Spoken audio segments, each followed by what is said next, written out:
Please welcome the Honorable Amy Klobuchar.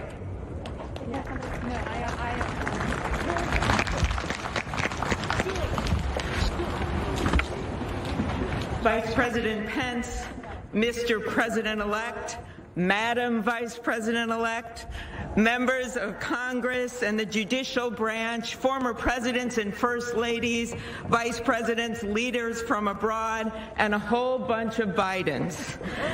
America, welcome to the 59th presidential inauguration, where in just a few moments, Joe Biden and Kamala Harris will take their solemn oaths. This ceremony is the culmination of 244 years of a democracy. It is the moment when leaders brought to this stage by the will of the people promise to be faithful to our Constitution, to cherish it and defend it. It is the moment when they become, as we all should be, guardians of our country. Have we become too jaded, too accustomed to the ritual of the passing of the torch of democracy to truly appreciate what a blessing and a privilege it is to witness this moment? I think not.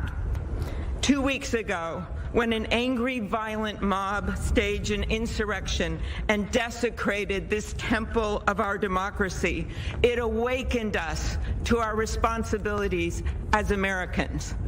This is the day when our democracy picks itself up, brushes off the dust, and does what America always does: goes forward as a nation under God, indivisible, with liberty and justice for all. This conveyance of a sacred trust between our leaders and our people takes place in front of this shining Capitol dome for a reason. When Abraham Lincoln gave his first inaugural address in front of this Capitol, the dome was only partially constructed, braced by ropes of steel. He promised he would finish it. He was criticized for spending funds on it during the Civil War. To those critics, he replied, "If the people see the Capitol going on, it is a sign we intend the Union shall go on." And it did, and it will. Generations of Americans gave their lives to preserve our republic in this place. Great legislation to protect civil rights and economic security and lead the world was debated and crafted under this dome. Now it falls on all of us, not just the two leaders we are inaugurating today, to take up the torch of our democracy, not as a weapon of political arson, but as an instrument for good. We pledge today never to take our democracy for granted as we celebrate its remarkable strength. We celebrate its resilience, its grit. We celebrate the ordinary people doing extraordinary things for our nation, the doctors and nurses on the front line of this pandemic, the officers in the Capitol, a new generation never giving up hope for justice. We celebrate a new president, Joe Biden, who vows to restore the soul of America and cross the river of our divides to a higher plane. And we celebrate our first African American, first Asian American, and first woman vice president, Kamala Harris, who stands on the shoulders of so many on this platform who have forged the way to this day. When she takes the oath of office, little girls and boys across the world will know that anything and everything is possible. And in the end, that is America, our democracy, a country of so much good. And today, on these Capitol steps and before this glorious field of flags, we rededicate ourselves to its cause. Thank you. It is now my honor to introduce to you the senator who has worked with me and so many others to make this ceremony possible, my friend and the chair of the inaugural committee, Missouri Senator Roy Blunt.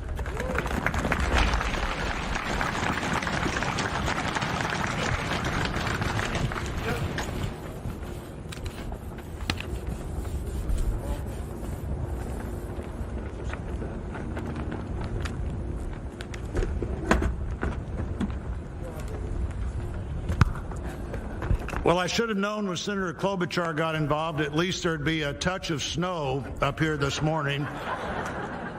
Of all the things we'd considered, I don't think snow was on my agenda till I walked out the door a moment ago. But thank you, Senator Klobuchar, and thanks to the other members of the Joint Congressional Committee on the Inauguration as we officially begin the 59th inaugural ceremony.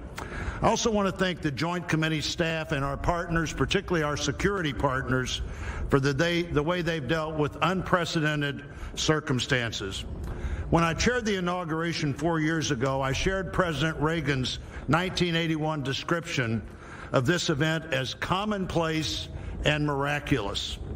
Commonplace because we've done it every 4 years since 1789.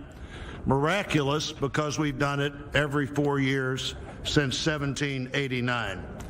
Americans have celebrated this moment during war, during depression, and now during pandemic. Once again, all three branches of our government come together as the Constitution envisions. Once again, we renew our commitment to our determined democracy, forging a more perfect union. That theme for this inauguration, our determined democracy, forging a more perfect union, was announced by the Joint Committee before the election with the belief that the United States can only fulfill its promise and set an example for others if we are always working to be better than we have been. The Constitution established that determined democracy with its first three words, declaring the people as the source of the government. The Articles of Confederation hadn't done that. The Magna Carta hadn't done that. Only the Constitution says the government exists because the people are the source of the reason it exists. They immediately followed those first three words with the words to form a more perfect union. The founders did not say to form a perfect union. They did not claim that in our new country nothing would need to be improved. Fortunately, they understood that always working to be better would be the hallmark of a great democracy. The freedoms we have today, the nation we have today, is not here just because it happened, and they aren't complete. A great democracy working through the successes and failures of our history, striving to be better than it had been. And we are more than we have been, and we are less than we hope to be. The assault on our Capitol at this very place just 2 weeks ago reminds us that a government designed to balance and check itself is both fragile and resilient. During the last year, the pandemic challenged our free and open society and called for extraordinary determination and sacrifice, and still challenges us today. Meeting that challenge head on have been and are healthcare workers, scientists, first responders, essential frontline workers, and so many others we depend on in so many ways. Today we come to this moment, people all over the world, as we're here, are watching and will watch what we do here. Our government comes together. The Congress and the courts join the transition of executive responsibility. One political party more pleased today and on every inaugural day than the other. But this is not a moment of division, it's a moment of unification. A new administration begins and brings with it a new beginning. And with that, our great national debate goes forward, and a determined democracy will continue to be essential in pursuit of a more perfect union and a better future for all Americans. What a privilege for me to join you today. Thank you.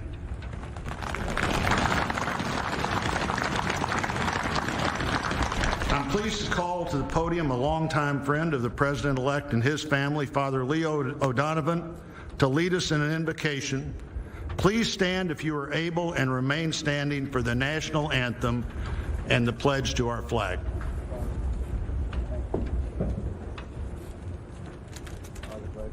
Thank you, Senator.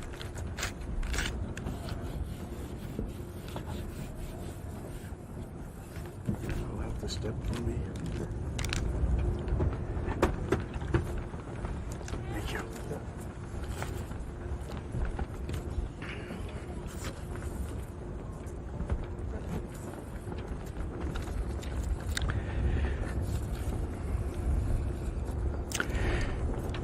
Gracious and merciful God, at this sacred time we come before you in need, indeed on our knees.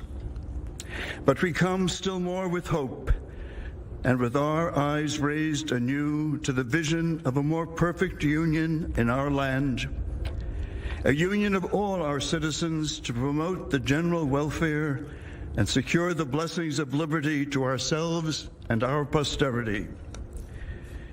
We are a people of many races, creeds, and colors, national backgrounds, cultures, and styles, now far more numerous and on land much vaster than when Archbishop John Carroll wrote his prayer for the inauguration of George Washington 232 years ago.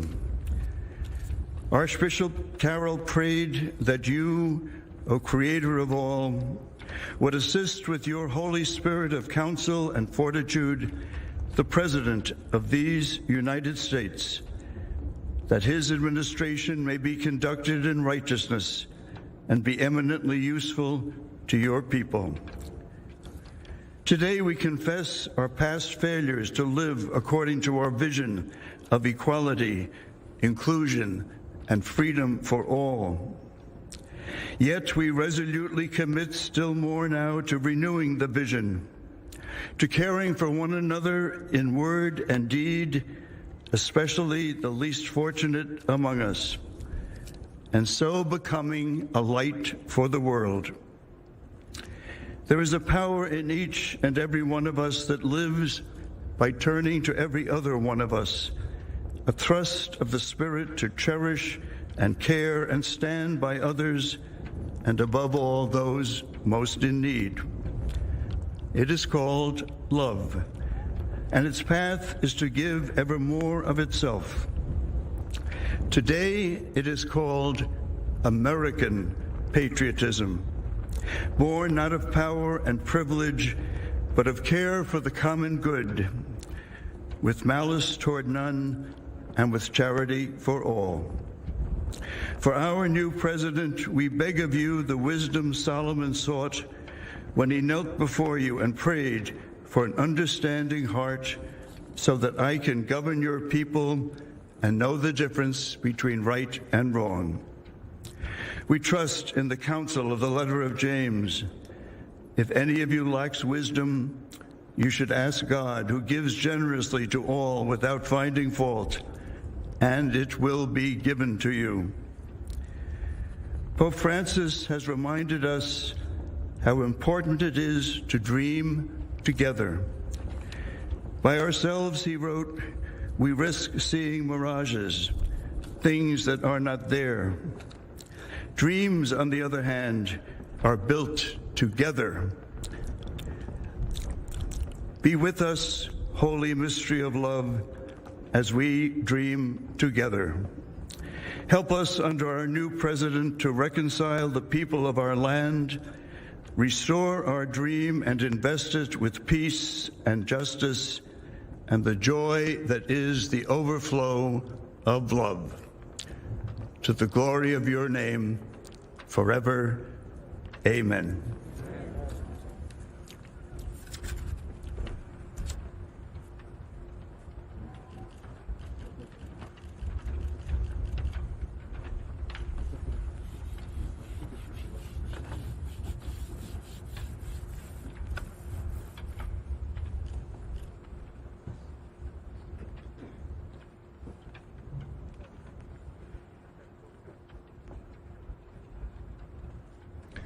Ladies and gentlemen, please remain standing for the presentation of our national colors by the Armed Forces Color Guard, the singing of our national anthem, and for the Pledge of Allegiance.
Ladies and gentlemen, here for the singing of our national anthem, accompanied by the President's own United States Marine Band, please welcome Lady Gaga.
Please welcome from the city of South Fulton, Georgia Fire and Rescue Department, President of the International Association of Firefighters, Local 3920, Fire Captain Andrea M. Hall for the reciting of the Pledge of Allegiance.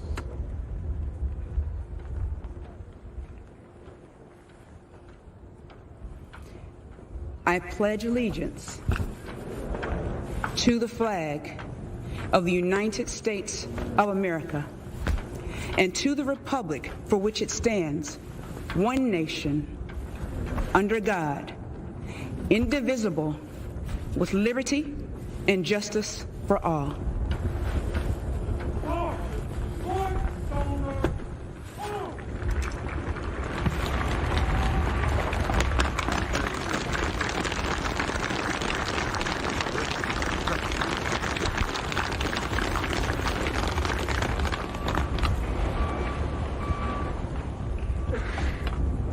What you are all about to be part of, America, is a historic moment of firsts. To administer the oath, to our first African American, our first Asian American, and our first woman Vice President, Kamala Harris, it is my great privilege to welcome to the inaugural stage the first Latina to ever serve on the Supreme Court of the United States of America, Justice Sonia Sotomayor. Ladies and gentlemen, please remain standing for the oath of office, followed by musical honors.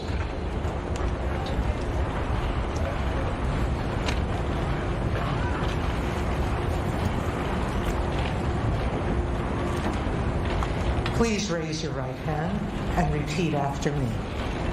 I, Kamala Davy Harris, do solemnly swear I, Kamala Davy Harris, do solemnly swear that I will support and defend the Constitution of the United States that I will support and defend the Constitution of the United States against all enemies, foreign and domestic, against all enemies, foreign and domestic, that I will bear true faith and allegiance to the same, that I will bear true faith and allegiance to the same, that I take this obligation freely that I take this obligation freely without any mental reservation or purpose of evasion, without any mental reservation or purpose of evasion, that I will well and faithfully discharge that I will well and faithfully discharge the duties of the office on which I am about to enter. the duties of the office upon which I am about to enter. So help me God. So help me God.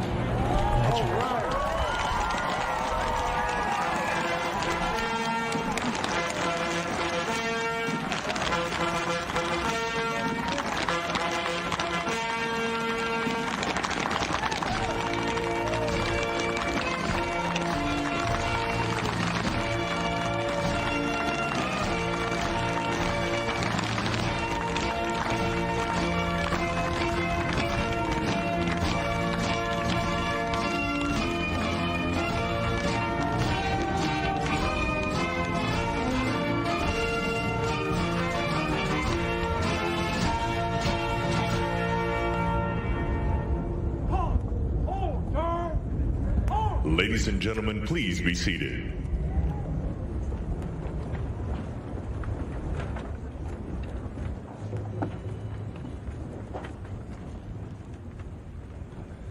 Please welcome Jennifer Lopez to perform This Land Is Your Land and America the Beautiful, accompanied by members of the President's own United States Marine Band.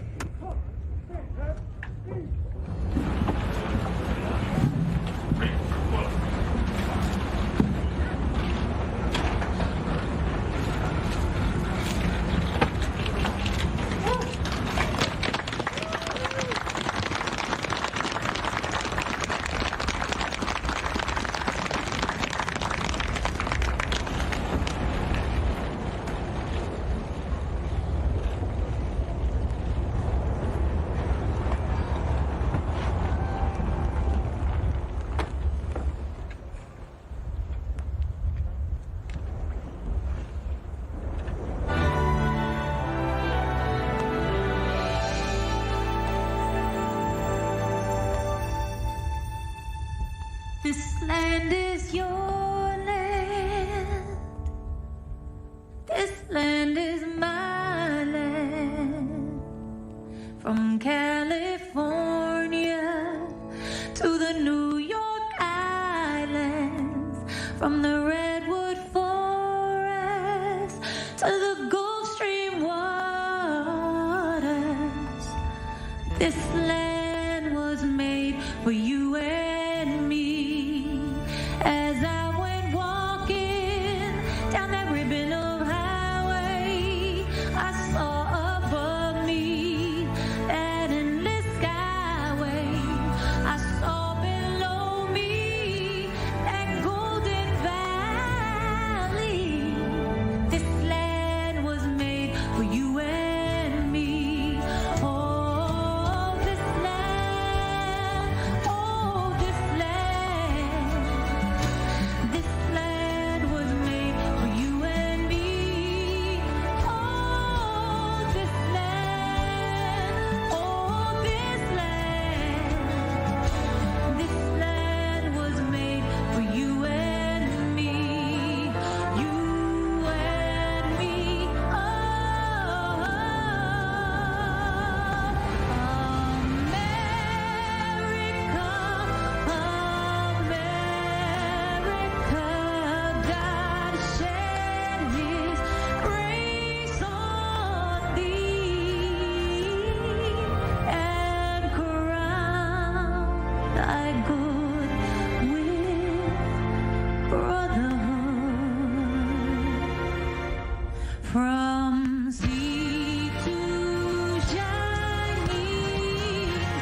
Well, that was great. The sun is shining, and Mr. President-elect, this is the first inauguration in the history of America where J-Lo was the warm-up act for Chief Justice Roberts. With that, it is now my distinct honor to introduce the Chief Justice of the Supreme Court of the United States, John Roberts, to administer the presidential oath to the next President of the United States, Joseph R. Biden.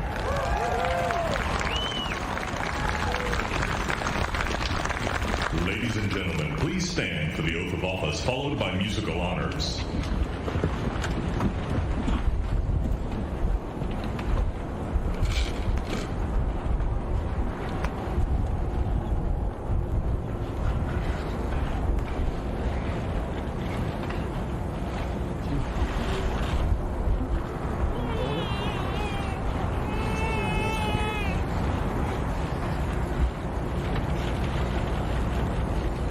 Please raise your right hand and repeat after me. I, Joseph Robinette Biden, Jr., do solemnly swear. I, Joseph Robinette Biden, Jr., do solemnly swear. That I will faithfully execute. That I will faithfully execute. The office of President of the United States. Office of President of the United States. And will, to the best of my ability. Will, to the best of my ability. Preserve, protect, and defend. Preserve, protect, and defend. The Constitution of the United States. The Constitution of the United States. So help you God. So help me God. Congratulations, Mr. President.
Ladies and gentlemen, please be seated.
My fellow Americans, a moment we have all been waiting for.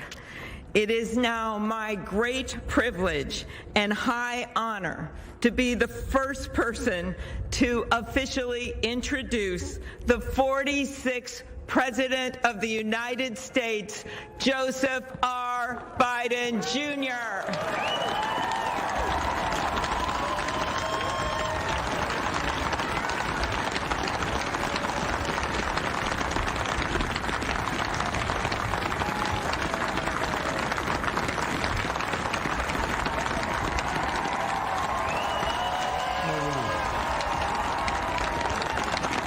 Chief Justice Roberts, Vice President Harris,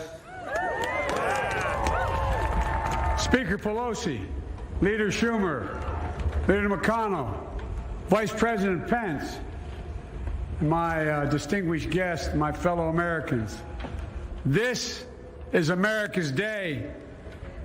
This is democracy's day, a day of history and hope, of renewal and resolve. Through a crucible for the ages, America has been tested anew, and America has risen to the challenge.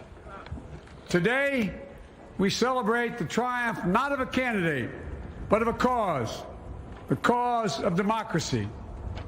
The people, the will of the people has been heard, and the will of the people has been heeded. We've learned again that democracy is precious, democracy is fragile, and at this hour, my friends, democracy has prevailed. So now, on this hallowed ground where just a few days ago, violence sought to shake the Capitol's very foundation, we come together as one nation, under God, indivisible, to carry out the peaceful transfer of power as we have for more than 2 centuries. As we look ahead in our uniquely American way, restless, bold, optimistic, and set our sights on the nation we know we can be and we must be. I thank my predecessors of both parties for their presence here today. I thank them from the bottom of my heart. And I know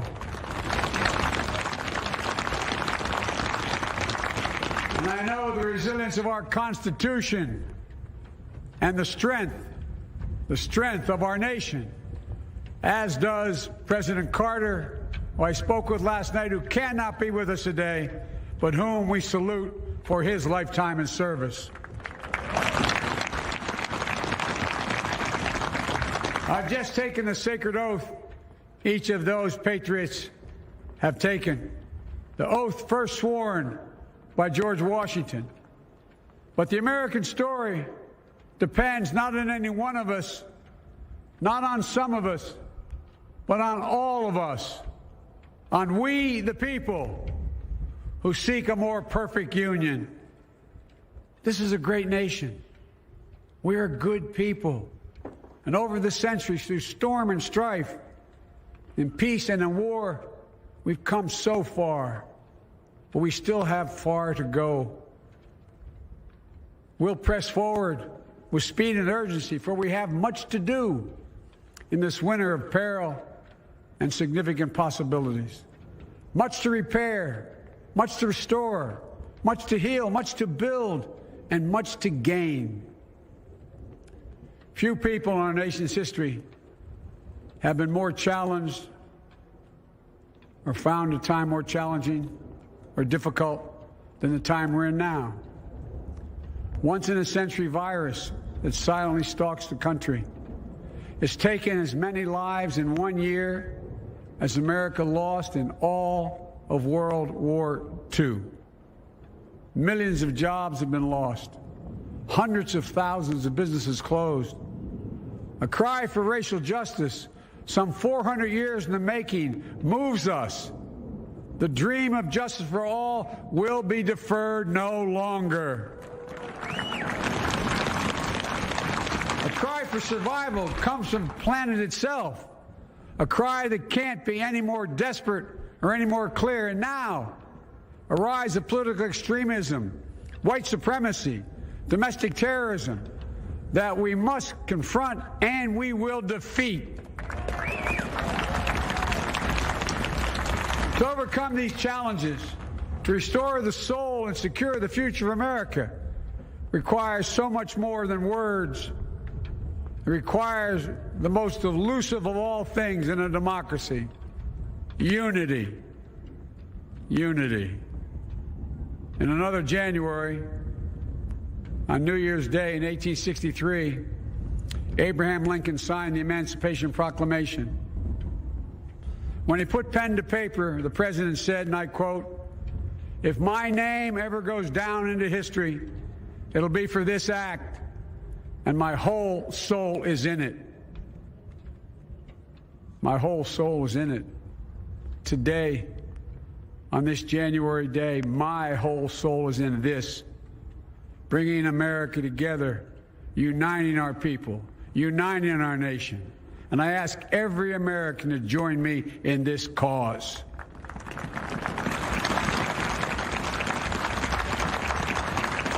Uniting to fight the foes we face: anger, resentment and hatred, extremism, lawlessness, violence, disease, joblessness, and hopelessness. With unity, we can do great things, important things. We can right wrongs.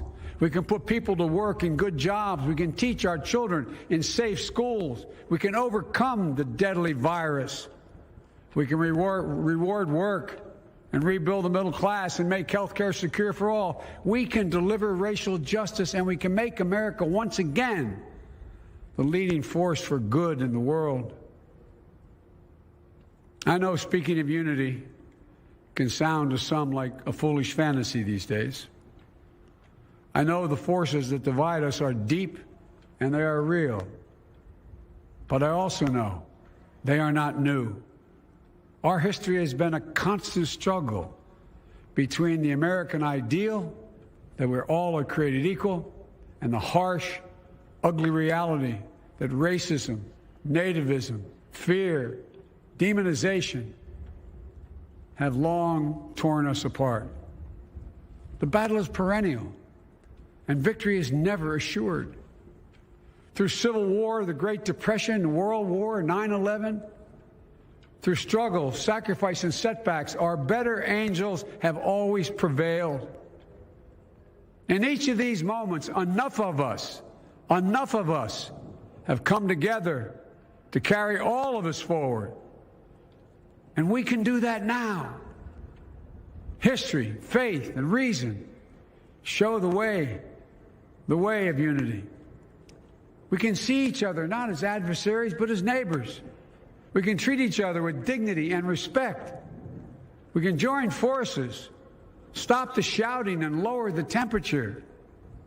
For without unity, there is no peace, only bitterness and fury. No progress, only exhausting outrage. No nation, only a state of chaos. This is our historic moment of crisis and challenge, and unity is the path forward.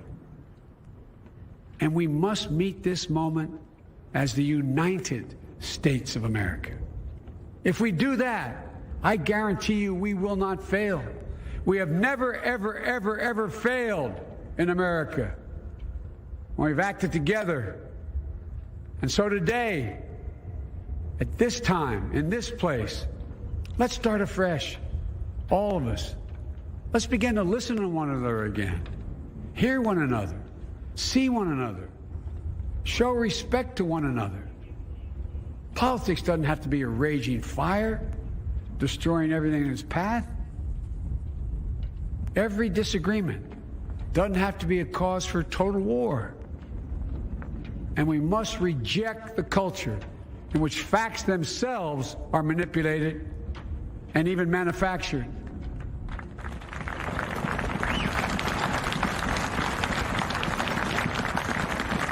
My fellow Americans, we have to be different than this. America has to be better than this. And I believe America is so much better than this. Just look around. Here we stand in the shadow of the Capitol Dome, as was mentioned earlier, completed amid the Civil War, when the Union itself was literally hanging in the balance. Yet we endured. We prevailed. Here we stand, looking out on the great mall where Dr. King spoke of his dream. Here we stand where 108 years ago, at another inaugural, thousands of protesters tried to block brave women marching for the right to vote.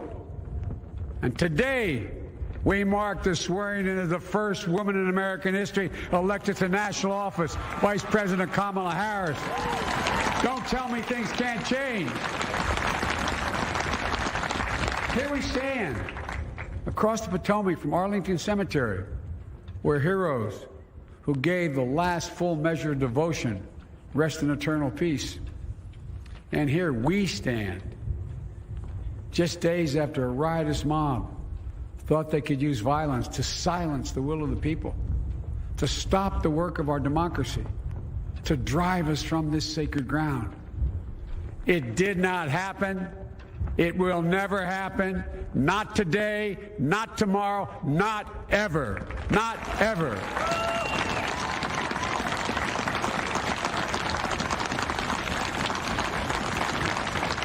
To all those who supported our campaign, I'm humbled by the faith you've placed in us. To all those who did not support us, let me say this. Hear me out as we move forward. Take a measure of me and my heart. And if you still disagree, so be it. That's democracy. That's America. The right to dissent peaceably within the guardrails of our republic is perhaps this nation's greatest strength. Yet hear me clearly. Disagreement must not lead to disunion. And I pledge this to you. I will be a president for all Americans. All Americans. And I promise you, I will fight as hard for those who did not support me as for those who did.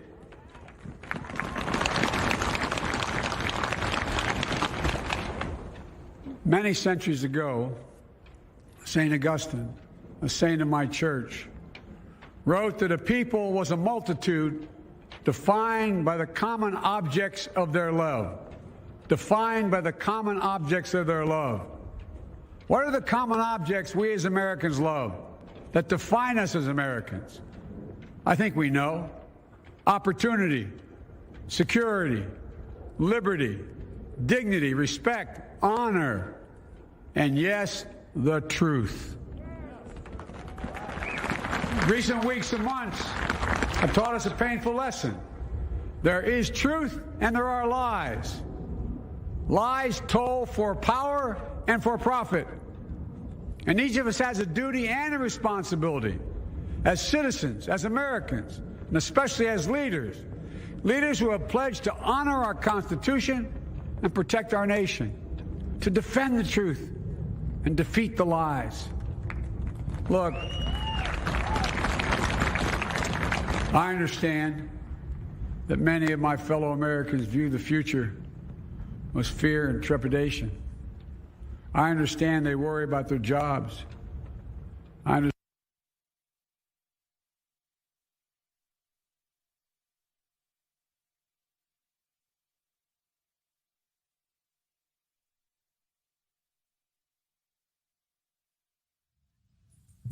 Is this just our earphones? You guys hear them? No? You can hear. Mortgage. Thinking about their families, about what comes next. I promise you, I get it. Or worship the way. But the answer is not to turn inward, to retreat into competing factions, distrusting those who don't look like you, or worship the way you do, or don't get their news from the same sources you do. We must end this uncivil war that pits red against blue, rural versus urban, conservative versus liberal. We can do this if we open our souls instead of hardening our hearts, if we show a little tolerance and humility, and if we're willing to stand in the other person's shoes, as my mom would say, just for a moment, stand in their shoes. Because here's the thing about life. There's no accounting for what fate will deal you. Some days, when you need a hand. There are other days when we're called to lend a hand. That's how it has to be. This is what we do for one another. And if we are this way, our country will be stronger, more prosperous, more ready for the future. And we can still disagree. My fellow Americans, in the work ahead of us, we're going to need each other. We need all our strength to persevere through this dark winter. We're entering what may be the toughest and deadliest period of the virus. We must set aside politics and finally face this pandemic as one nation. One nation. And I promise you this, as the Bible says, weeping may endure for a night, but joy cometh in the morning. We will get through this together. Together. Look, folks, all my colleagues I serve with in the House and the Senate up here, we all understand the world is watching all of us today. So here's my message to those beyond our borders. America has been tested, and we've come out stronger for it. We will repair our alliances and engage with the world once again, not to meet yesterday's challenges, but today's and tomorrow's challenges. And we'll lead not merely by the example of our power, but by the power of our example.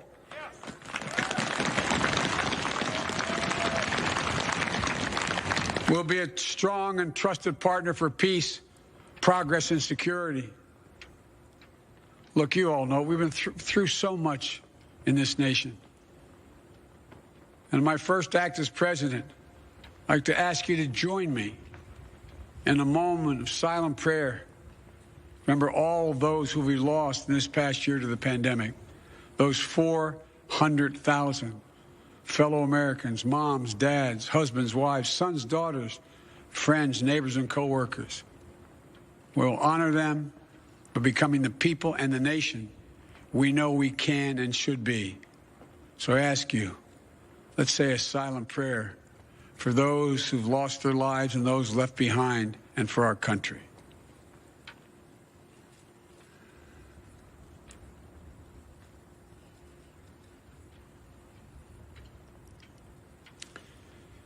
Amen.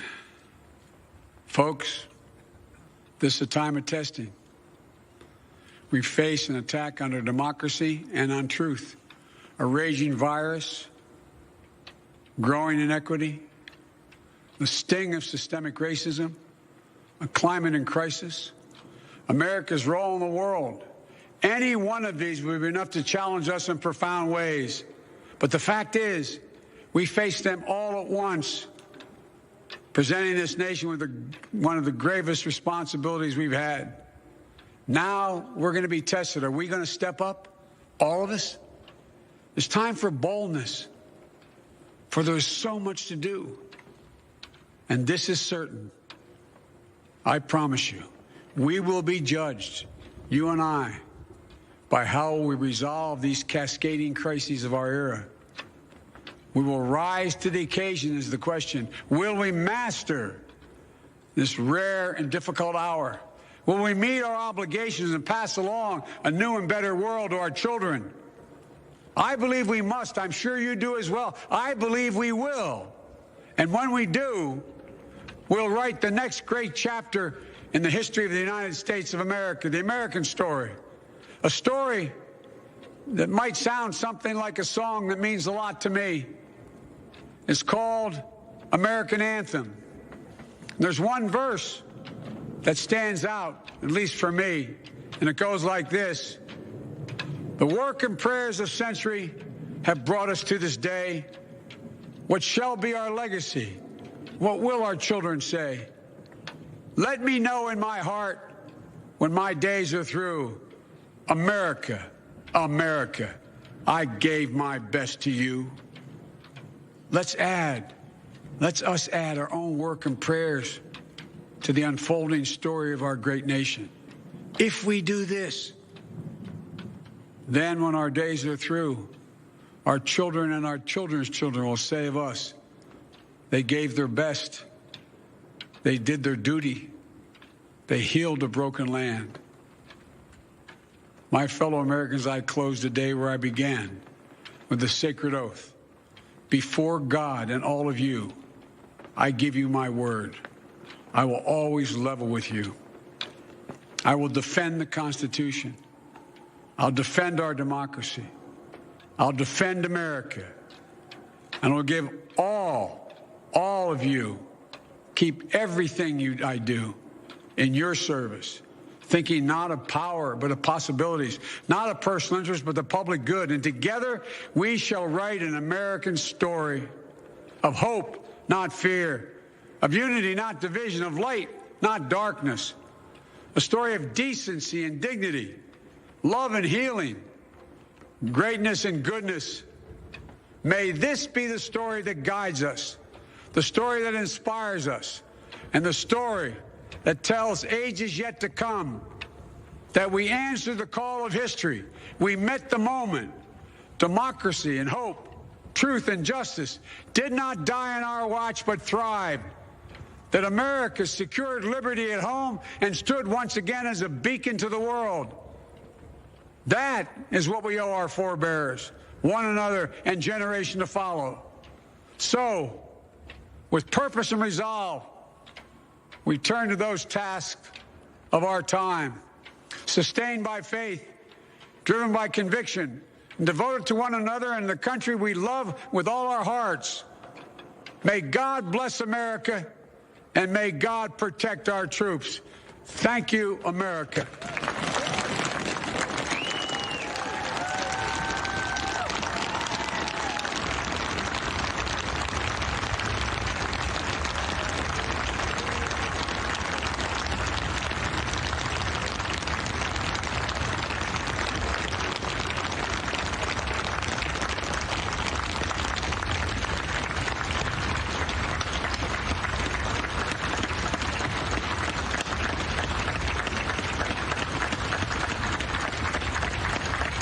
Kiss on the cheek from a very proud First Lady, Jill Biden. President Joe Biden wrapping up his first inaugural speech. Some of the highlights, the noting of the rise of white supremacy and the challenges of domestic terrorism, also the pandemic and crippling economic conditions in America. We're going to keep our eye on the live events that are still unfolding as we continue to monitor the events at the Capitol as the inauguration ceremony continues. We'll continue our discussion and analysis from here in Tel Aviv.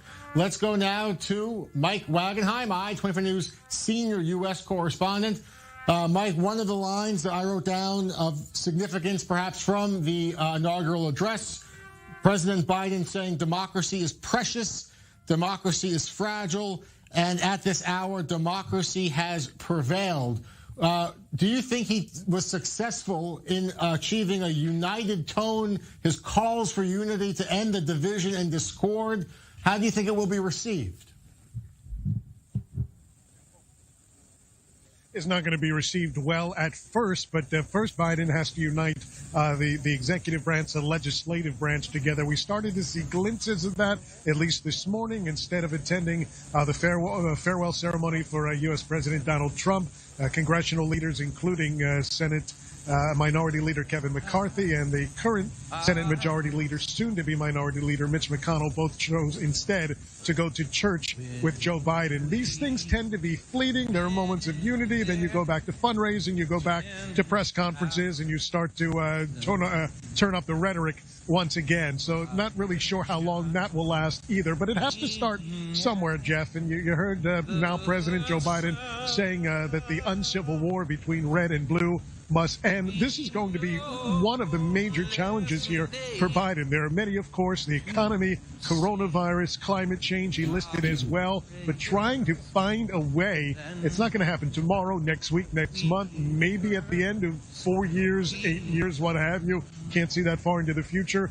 That there will be some healing between left and right, between red and blue in the country. Again, it didn't happen from a speech today. It's not going to. Something that's going to happen over time, but again, it has to start somewhere. And Biden, that seemed to be the main theme of his speech. Remember, 4 years ago, it was all about American carnage from Donald Trump and that only he could fix it. This time around, Biden also speaking about the carnage, but in a more hopeful manner and not saying that he can fix it, saying he needs America to be able to fix it together, to be that example for the rest of the world that Biden hopes his country can be. Yeah, Mike, as President Biden said, I will be president for all Americans. We're listening also to country superstar Garth Brooks as he continues to sing at the Capitol as the ceremony continues.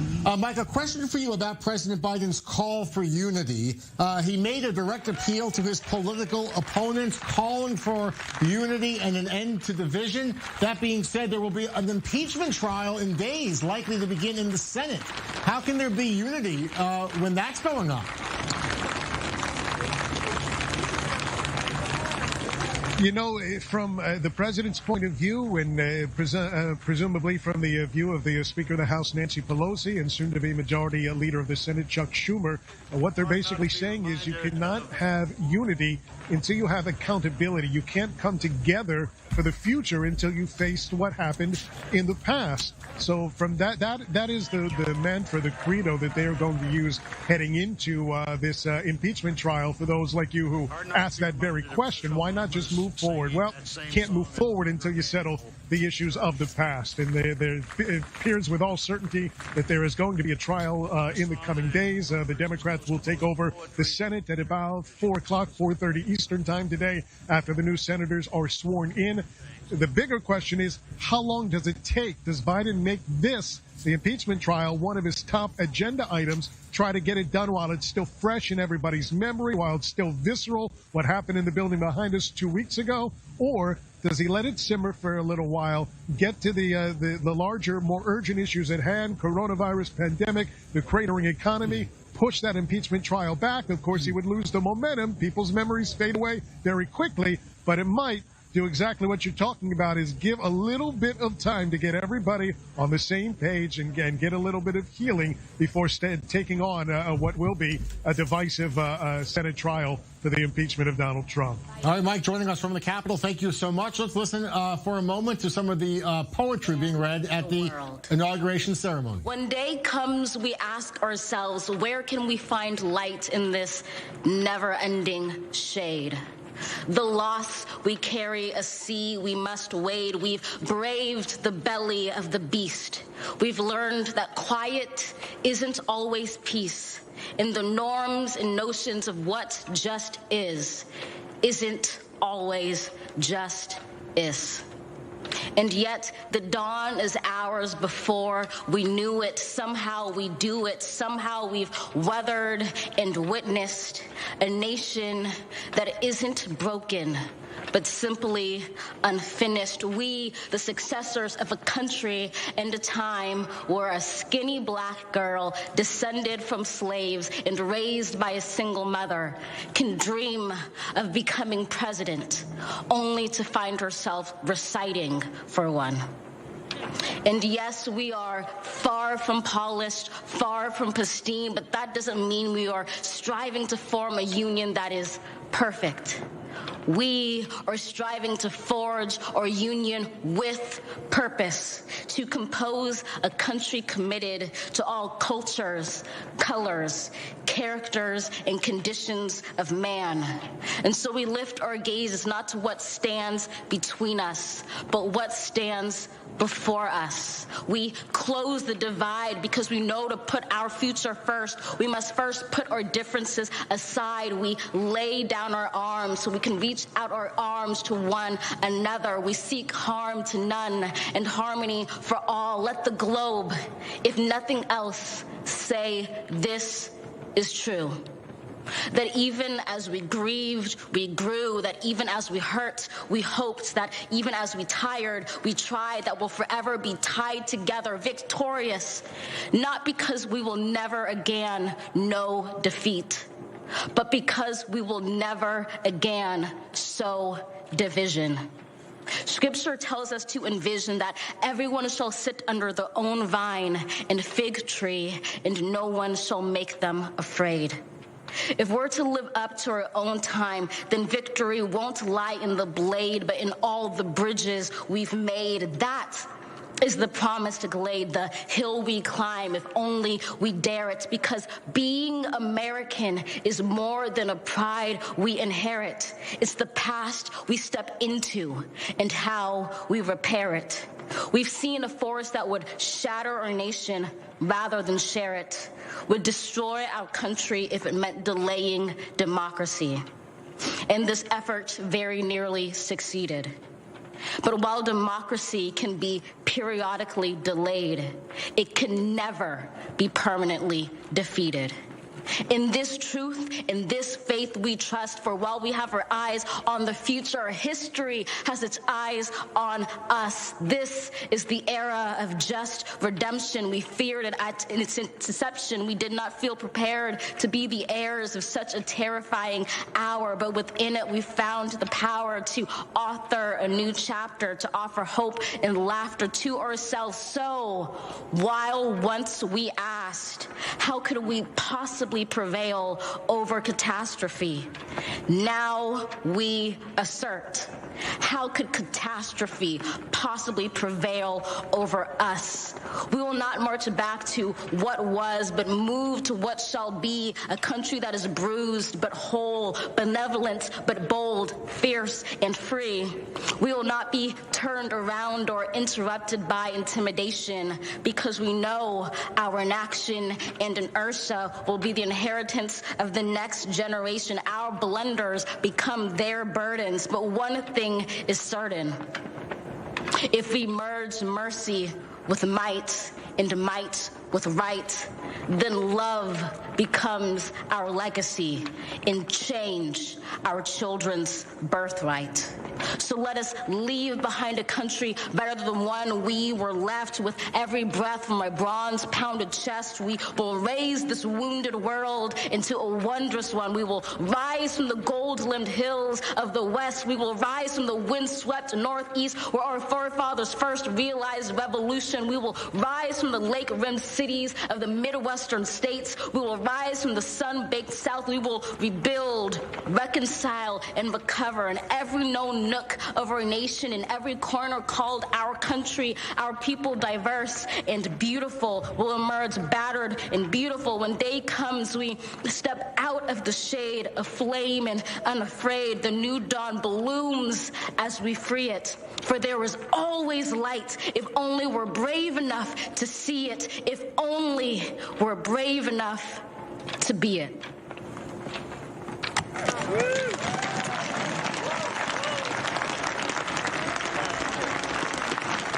Is 22-year-old American poet Amanda Gorman, the youngest poet to perform a work at the presidential inauguration. She was chosen because of her social activism. Also, she suffered as a child, believe it or not, from a crippling speech impediment, much like Joe Biden. He was inspired by her work. Here in studio, I want to ask your take on one of the moments from President Biden's speech that he wants to repair our relationships with the world, to be a strong and trusted partner again for peace and security. What does that mean for the Middle East, do you think? I think it doesn't bode well. I think America has not been isolated. In fact, what happened during Joe Biden's tenure for 8 years as vice president under Obama is that the worldview of the Obama administration was, we're leading from behind. America is not greater than any other country. We appease other countries. We appease Iran. We make peace deals with enemies. This is in complete contrast to what the Trump administration did. The Trump administration said, no, we are America. We are the greatest country in the world. And you're either with us or you're against us, and there will be consequences for your being against us. And that's and this message is reverting back to the Obama administration days. Allison, you disagree? Well, I think that Biden, yes, takes a much more traditional approach that America should be a peacemaker. The Trump administration was built on the belief of Donald Trump that there are white hats and black hats. There are good guys and there are bad guys. In the Middle East, he built a very strong front with Israel and with the Gulf states, the Sunni nations, against Iran. And he saw himself very much as lined up on one side. I don't think that that's necessarily where Biden feels the United States States should be. That obviously it recognizes that Iran is an outlaw nation, but doesn't think that loading up on the allies on the other side is necessarily going to be the way to make peace, and that yes, that Israel the United States should be an intermediary and should not necessarily be lined up with one side against the other. Before we continue the discussion on the impact on the Middle East, let's listen to the final moments of the benediction delivered now by Reverend Sylvester Beeman. Let's listen live. Acknowledge sin and seek forgiveness, thus grasping reconciliation. In discovering our humanity, we will seek the good in and for all our neighbors. We will love the unlovable, remove the stigma of the so-called untouchables. We will care for our most vulnerable, our children, the elderly, emotionally challenged, and the poor. We will seek rehabilitation beyond correction. We will extend opportunity to those locked out of opportunity. We will make friends of our enemies. We will make friends of our enemies. People, your people, shall no longer raise up weapons against one another. We will rather use our resources for the national good and become a beacon of life and goodwill to the world. And neither shall we learn hatred anymore. We will lie down in peace and not make our neighbors afraid. In you, O God, we discover our humanity. In our humanity, we discover our commonness. Beyond the difference of color, creed, origin, political party, ideology, geography, and personal preferences, we'll become greater stewards of your environment, preserving the land, reaping from it a sustainable harvest, and securing its wonder and miracle-giving power for generations to come. This is our benediction, that from these hallowed grounds, where slaves labored to build this shrine and citadel to liberty and democracy, let us all acknowledge, from the indigenous Native American to those who recently received their citizenship, from the African American to those whose foreparents came from Europe and every corner of the globe, from the wealthy to those struggling to make it, from every human being, regardless of their choices, that this is our country. As such, teach us, O God. As such, teach us, O God, to live in it, love in it, be healed in it, and reconcile to one another in it, lest we miss kingdom's goal. To your glory, majesty, dominion, and power forever. Hallelujah. Glory, hallelujah. In the strong name of our collective faith. Amen. Please remain standing as the Armed Forces Color Guard retires our national colors.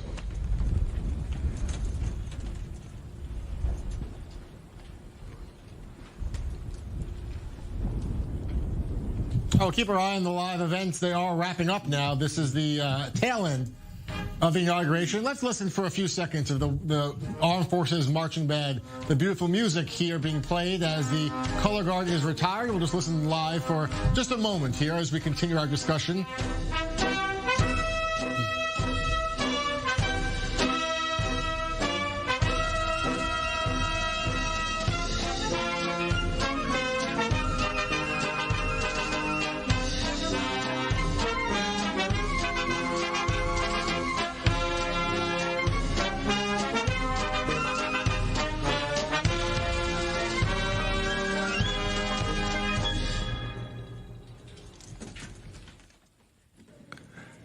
Ladies and gentlemen, please be seated and remain in your seats while the President and official party depart the platform. For safety reasons, your ushers will release your section in an organized manner, following the playing of our national march, The Stars and Stripes Forever.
is the inauguration of the 46th president, Joe Biden. He is now departing the Capitol alongside his wife, the First Lady, Dr. Jill Biden, as the military band continues to play The Stars and Stripes Forever. Everyone around the world knows that song.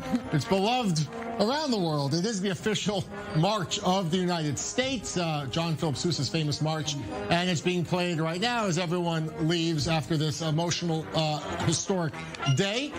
Back here in studio with our conversation, I want to turn a little bit, if we can, to the Middle East. And now that Biden is the president of the United States of America, I'll note in his inaugural address, he did note the rise of white supremacy and an ongoing challenge with domestic terrorism. He talked about, of course, the economy, the pandemic, and the health crisis.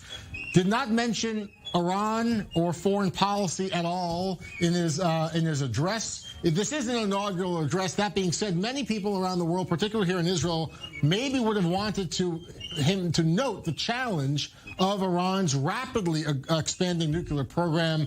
What about that?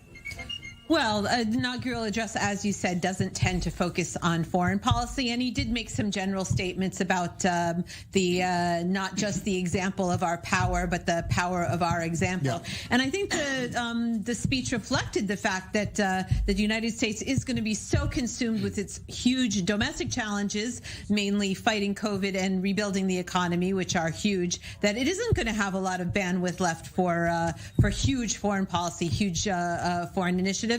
And that means that the people in Israel who are worried about another Obama administration and another Kerry peace effort, I think can calm down for a year or two, because I think the U.S. is going to have many priorities that are much higher. As the band continues to play, there is President Joe Biden greeting the other U.S. presidents, all living presidents, former presidents in attendance, except for two.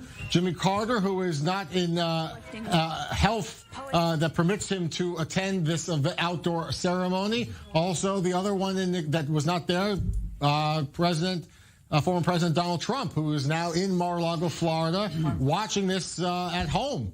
Now, as a private citizen on TV, declined the invitation in the tradition of attending the inaugural ceremony, but Obama is there, former President George W. Bush is there, and Clinton as well. They're all mingling and chit-chatting, and there is the First Lady now, Kamala Harris, and her husband, the second gentleman. No, the vice president. The vice president, Kamala Harris, the second gentleman, Doug Emhoff. These are new titles. It takes a while. It takes a while. The second gentleman, Doug Emhoff, that's the official title, and the vice president, Kamala Harris, walking off there.